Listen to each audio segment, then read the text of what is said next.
नमस्ते साथियों। शाला विकास योजना का तीसरा आयाम जैसा कि आप यहाँ पर देख रहे हैं, विद्यार्थियों की प्रगति, उपलब्धि और विकास। इसके अंतर्गत जो मानक दिए गए हैं पांच, इन पांच मानकों की भरी हुई जानकारी हम यहाँ पर देख लेते हैं। साथियों, यहाँ पर जो स्थान है, जगह है, बहुत कम दिया गया है, तो हमने इस पृष्ठ पर जानकारी को भरने का प्रयास किया है। ये सारी जानकारी उदाहरण के रूप में है, वास्तविकता से इसका कोई संबंध नहीं है। एक विद्यालय को उदाहरण के रूप में हमने लिया है और उससे संबंधित जानकारी को यहां पर हमने भरने का प्रयास किया है। तो जो आयाम 3 है, जैसा कि आप देख रहे हैं, विद्यार्थियों की प्रगति, उपलब्धि और विकास। इसके अंतर्गत मानक पहला है विद्यार्थियों की उपस्थिति। तो विद्यार्थियों की उपस्थिति के अंतर्गत वर्तमान स्थिति क्या है, यहां पर हमने दर्शाने का प्रयास किया है। आप भी अपने विद्यालय की जो भी स्थिति हो उसको दर्शाने का प्रयास करेंगे। पहला हम लिखा है कि शिक्षक विद्यार्थियों की नियमित रूप से उपस्थिति लेते हैं। दूसरा है लगातार या कभी कभी अनुपस्थित विद्यार्थियों की सूचना पालकों को दी जाती है। और तीसरा है शाला में रिकॉर्ड नहीं रखा जाता है। तो ये बच्चों की उपस्थिति अर्थात विद्यार्थियों की उपस्थिति के अंतर्गत वर्तमान स्थिति जो शाला में है उसको हमने बताने का प्रयास किया है। अब अपेक्षित स्थिति पर हम जाते हैं। तो इसके अंतर्गत बहुत सारे बिंदु आ सकते हैं। साथियों, यहां पर हम देखेंगे वर्तमान स्थिति जो भी हो, 3, 4, 5, 6, 7 जो भी बिंदु हो सकते हैं वहां यहाँ पर आप अंकित कर सकते हैं। मैंने उदाहरण के रूप में केवल 3 बिंदुओं को दर्शाने का प्रयास किया है। तो यहाँ पर अपेक्षित स्थिति के अंतर्गत पहला बिंदु है कि स्थिति 1 व 2 के साथ साथ यहाँ पर जो वर्तमान स्थिति 1 और 2 है ना, के साथ साथ शाला में लिखित रिकॉर्ड रखा जाना चाहिए। यानी विद्यालय में जो है विद्यार्थियों की उपस्थिति के संबंध में लिखित रिकॉर्ड रखा जाना चाहिए कि कौन से विद्यार्थी लगातार अनुपस्थित हैं, किन पालकों को सूचना दी जा चुकी है, किन्हें नहीं दी जा चुकी है। तो अन्य जो भी लिखित रिकॉर्ड है वो यहाँ पर रखा जाना चाहिए शाला में। दूसरा है प्रातःकालीन प्रार्थना सभा में ही अनुपस्थित विद्यार्थियों की गणना की जानी चाहिए। और तीसरा है एसएमसी में अनुपस्थित बच्चों की जानकारी रखकर सुलझाया जावे। यानी एसएमसी जब बैठक हो उसमें उस समय पर जो भी अनुपस्थित विद्यार्थी उनके बारे में जानकारी रख करके जो बच्चों की अनुपस्थिति का मामला है उसको वही सुलझाया जाना चाहिए। अपेक्षित स्थिति के अंतर्गत हमने दर्शाया है। इसके अलावा भी आप अन्य बिंदुओं को भी दर्शा सकते हैं। अब अपेक्षित स्थिति तक पहुंचने के लिए किए जाने वाले कार्य, शाला स्तर पर विभागीय सहायता से किए जाने वाले कार्य और किससे क्या सहयोग अपेक्षित है। तो साथियों, यहाँ पर हम बात करें विद्यार्थियों की प्रगति, उपलब्धि और विकास के अंतर्गत ये शाला स्तर पर ही सारे कार्य किए जाएंगे। विभागीय सहायता की इसमें ज्यादा आवश्यकता नहीं है। मुझे नहीं लगता कि कोई आवश्यकता है, इसलिए हमने सब जगह डेश लगा दिया है। यदि कहीं लगता है कि भाई विभागीय सहायता की आवश्यकता है तो उसका उल्लेख यहाँ पर किया जा सकता है। तो शाला स्तर पर कौन से कार्य किए जाएंगे उसके बारे में हमने यहाँ पर विवरण दिया है कि शिक्षक श्री, यहाँ शिक्षक का नाम आ जाएगा। प्रातःकालीन प्रार्थना सभा में अनुपस्थित बच्चों की जानकारी ली जाएगी एवं अपेक्षित कार्रवाई की जाएगी। अब देखिएगा, जब भी प्रार्थना सभा होगी शिक्षक का नाम अंकित है कि फला शिक्षक प्रार्थना सभा में अनुपस्थित बच्चों की जानकारी लेंगे और संबंधित बच्चों जो अनुपस्थित हैं उनके लिए अपेक्षित कार्रवाई करें ताकि वे विद्यालय में उपस्थित हो सके। दूसरा है शिक्षक श्री अनुपस्थित विद्यार्थियों की जानकारी का रिकॉर्ड रखेंगे एवं पालकों से संपर्क करेंगे। या दूसरे शिक्षक का नाम दे सकते हैं या हम यहाँ पर समस्त स्टाफ भी लिख सकते हैं। यदि किसी शिक्षक को हम दायित्व दे रहे हैं तो उसका हम दायित्व भी लिख सकते हैं। यहाँ पर विभागीय सहायता की कोई आवश्यकता नहीं है। ठीक है, तो हम डेश लगा दिया है। अब किससे क्या सहयोग अपेक्षित है तो हम लिख दिया है शिक्षक श्री एवं श्री सतत रूप से अनुपस्थित विद्यार्थियों को शाला में लाने हेतु प्रतिदिवस संपर्क अभियान में सहयोग देंगे। ठीक है, इसके अलावा यदि आपको लगता है कि हम बच्चों की उपस्थिति हेतु अन्य प्रयास भी कर सकते हैं तो उसका विवरण यहाँ पर दिया जा सकता है। जैसा कि मैंने पहले ही बता दिया कि सारी जानकारी उदाहरण के रूप में है। ठीक है, आगे चलते हैं मानक 2। मानक 2 यह है कि विद्यार्थियों की भागीदारी एवं संलग्नता। अब विद्यार्थियों की भागीदारी और संलग्नता के अंतर्गत वर्तमान स्थिति क्या है कि बहुत कम विद्यार्थी शिक्षक से बात करते हैं, केवल शिक्षक को सुनते हैं। दूसरा है सह शैक्षिक गतिविधियों में कम विद्यार्थी ही भाग लेते हैं। तो मैंने यहाँ केवल 2 स्थितियों को दर्शाने का प्रयास किया है। इसके अलावा विद्यार्थियों की जो भागीदारी और संलग्नता की हम बात करें तो इसका आशय यह है कि विद्यार्थी जो विद्यालयीन गतिविधियां हैं, चाहे वो शैक्षिक हो या सह शैक्षिक गतिविधियां हो, तो उनमें उनकी भागीदारी, उनकी संलग्नता, वो कितने संलग्न रहते हैं, उनसे संबंधित जानकारी को यहाँ पर हमको वर्तमान स्थिति में अंकित करना है। अब हमने वर्तमान स्थिति के अंतर्गत 2 बिंदु अंकित कर दिए।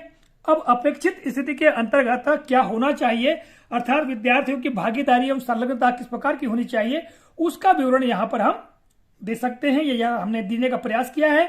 पहला है, विद्यार्थी बिना भय के शिक्षक से बातचीत करते हैं, ये स्थिति होनी चाहिए।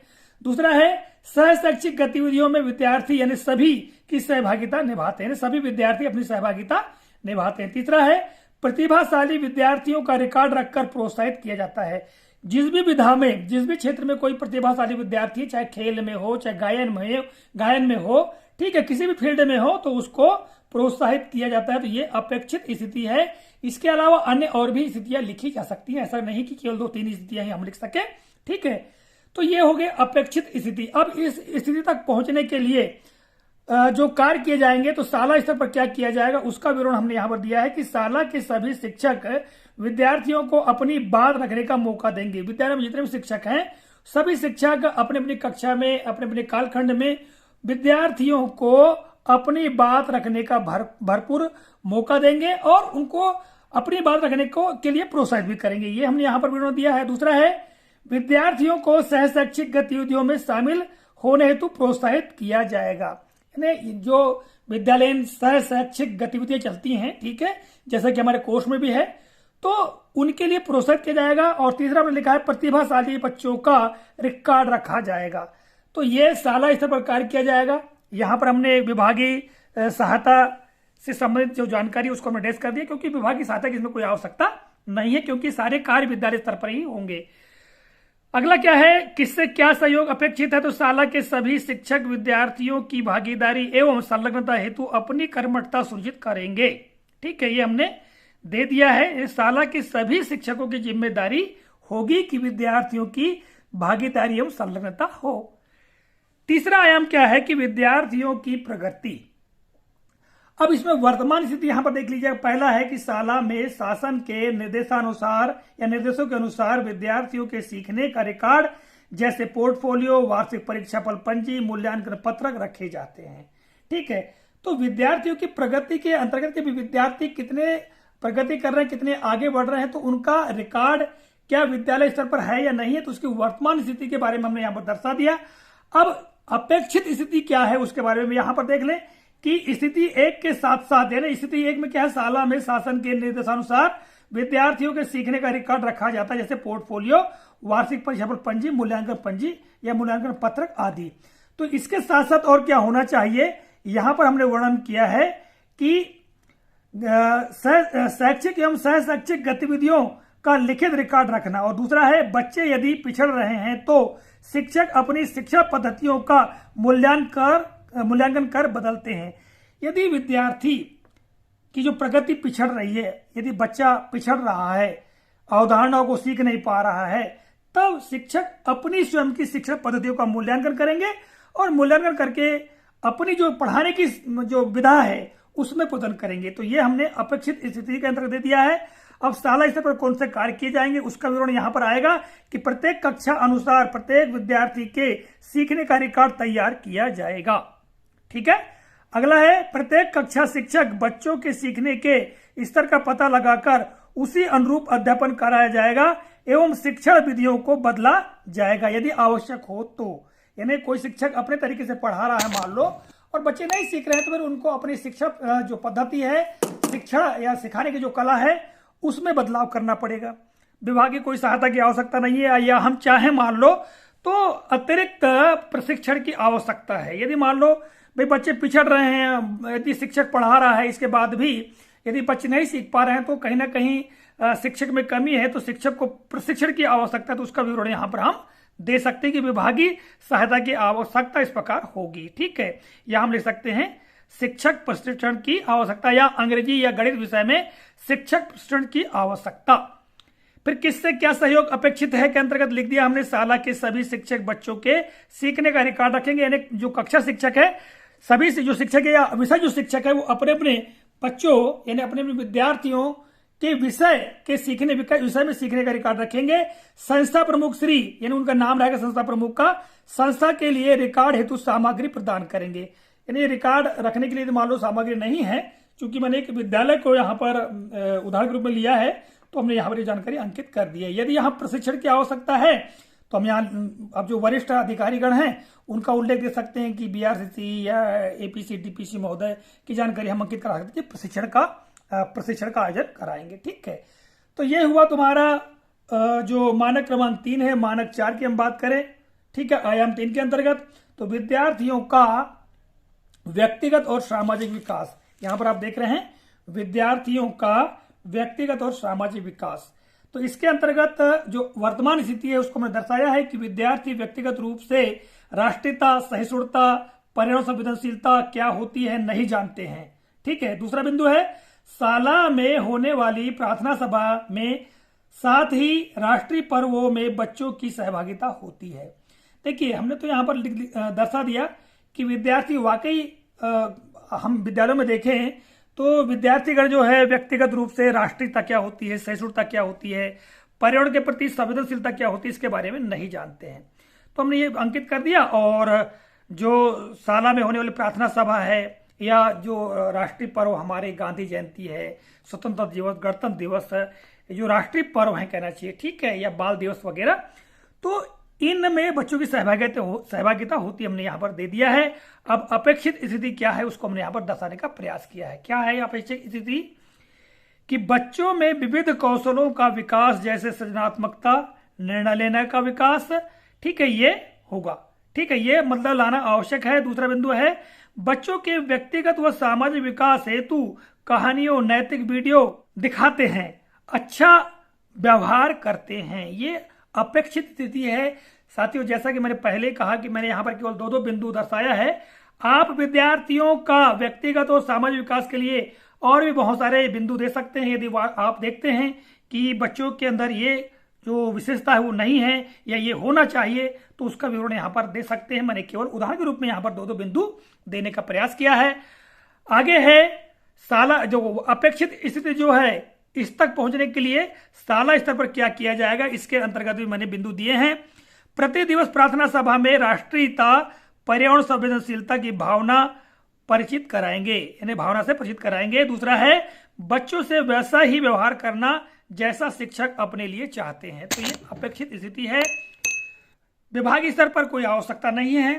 ठीक है, यहां पर हम देखेंगे तो किससे क्या सहयोग अपेक्षित है के अंतर्गत साला का समस्त स्टाफ प्रार्थना सभा एवं खाली कालखंड में बच्चों से व्यक्तिगत व सामाजिक विकास हेतु प्रयास करेंगे। ठीक है, बच्चों के व्यक्तिगत एवं सामाजिक विकास हेतु अतिरिक्त प्रयास किया जाएगा। हमने ये केवल जानकारी दे दी है।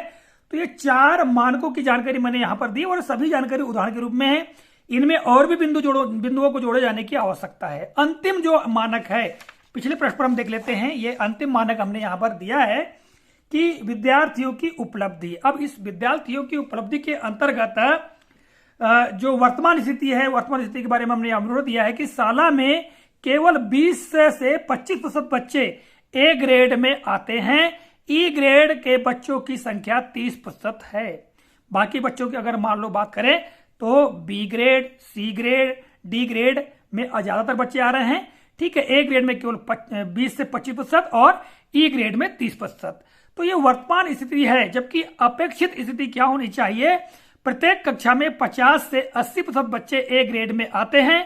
ई ग्रेड के बच्चों की संख्या 2% है। ये वर्तमान स्थिति होना चाहिए, अपेक्षित स्थिति जो है ये होना चाहिए। अब साला स्तर पर क्या प्रयास किया जाएगा, इसके लिए भी हमने उदाहरण के रूप में बिंदु दिए हैं।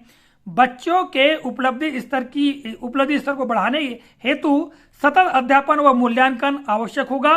प्रत्येक शिक्षक नियमित रूप से प्रत्येक विद्यार्थी का व्यक्तिगत अवलोकन करें। ये हमने साला स्तर पर किए जाने वाले प्रयास के बारे में जानकारी दी। ये जानकारी भी उदाहरण के रूप में है और विभागीय सहायता कोई आवश्यकता नहीं है। और किससे क्या सहयोग अपेक्षित है के अंतर्गत साला के शिक्षक श्री एवं श्री बच्चों को गणित की जो अवधारणा, उसका अवधारणा का नाम लिखेंगे यहाँ पर, अवधारणाओं के अतिरिक्त कक्षा में समझाने का प्रयास करेंगे। ये हमने सहयोग, क्या सहयोग, किससे क्या सहयोग अपेक्षित, उसके बाद जानकारी हमने यहाँ पर दे दी। तो जैसा कि मैंने प्रारंभ से ही कहा है और प्रत्येक मानक के संबंध में कहा है कि ये जो बिंदु है यहाँ पर, यहाँ केवल उदाहरण के रूप में 1-1, 2-2 बिंदु दिए हैं। यहाँ अधिक बिंदु हो सकते हैं। तो शिक्षक साथी अपने साला की जो स्थिति है उसको देखते हुए यहाँ पर जानकारी दे सकते हैं। तो मैंने आयाम 3 के बारे में आपको जानकारी दी। साथियों, अगर मैं सभी आयामों की जानकारी एक ही वीडियो में दूं तो निश्चित तौर से वीडियो बहुत लंबा हो जाएगा, इसलिए मैं एक एक आयाम के अंतर्गत जो मानक दिए गए उनकी जानकारी दे रहा हूं। तो मिलेंगे अगले वीडियो में किसी अन्य आयाम या अन्य जानकारी को लेकर। तब तक के लिए जय हिंद।